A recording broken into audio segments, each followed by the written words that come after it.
Isang mapanganib na unexploded ordnance ang narecover sa tabing ilog sa barangay Kapidigan, Gataran, Cagayan. Bandang alas 10:45 ng umaga noong Agosto 19, agad na ipinaalam ni Barangay Kagawad Ronnie B. Matias sa Gataran Police Station ang pagkakatuklas sa kahina-hinalang pampasabog. Agad namang humingi ng technical na tulong ang Gataran Police sa Cagayan Provincial Explosive Ordnance and K9 Unit o PECU.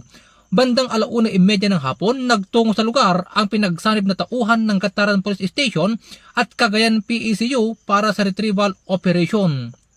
Dito na-recover ang isang CTG 81mm high explosive na may kaagnasan at natagpuan sa mismong riverbank.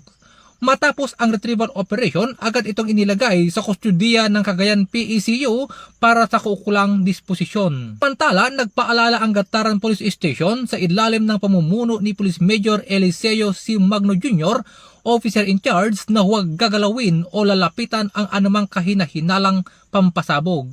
Kahit pa ito ay may kaagnasan, maaari pa rin itong sumabog at magdulot ng malubhang pinsala. Kaya naman sa oras na makakita ng kahina-hinalang pampasabog, huwag itong gagalawin, huwag lalapitan at agad i-report sa pinakamalapit na himpilan ng pulisya.